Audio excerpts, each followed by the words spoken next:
Hey, I missed you all. How long has it been? Too long? Exactly. So, I'm having a good day. I figure that I like to do things like it says in the Bible, in Ecclesiastes, I think it was, where it says, that I've mentioned this verse lots of times, where it says if a man does a thing, he should do it with all his might. I know on my videos a lot of time are negative, but when I'm in a good mood, I'm in a really good mood. And it's like 80 degrees outside. I'm going to put on my hoodie, my sweatpants. I'm going to go sweat to death just about right after this. I've been fasting, so if anyone's fasting, leave a comment. It's difficult, but you got to muscle through it, you know? Got to push through. All right. So this video will be about, I don't know if any of you have seen my video, I Love You Trash Fox. I adjusted the name recently, but if you haven't, go and see it. It's adorable. Okay, but we got another Beastmaster story, so be ready.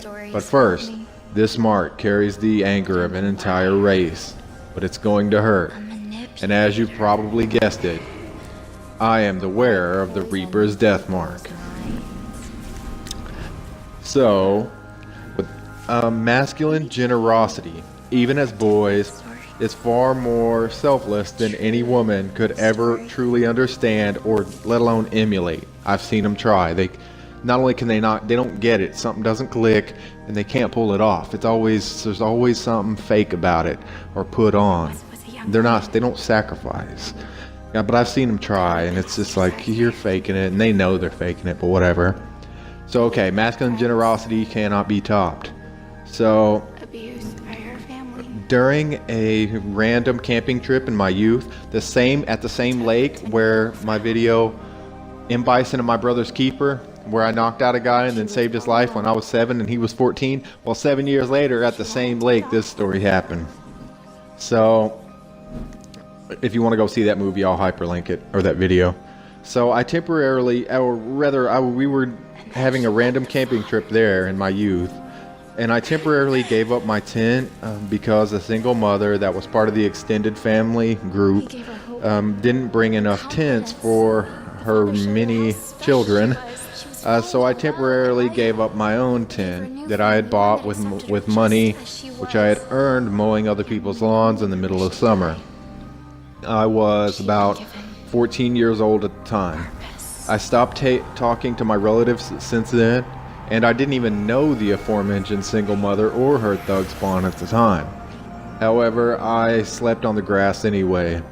Although I had my sleeping bag, the ground was rocky and I slept poorly. During the wee hours of the morning, around daybreak, as it later was often with my girl the Trash Fox, I was visited by a stranger.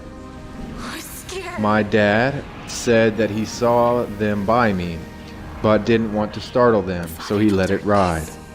They even got away with a partial loaf of bread.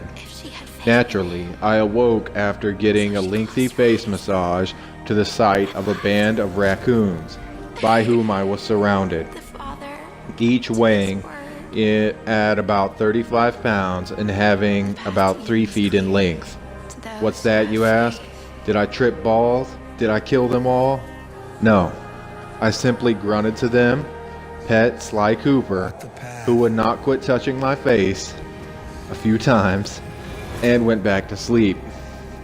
They rustled my jimmies a little more and eventually went off to abscond with all the picnic baskets and filter all the free stuff.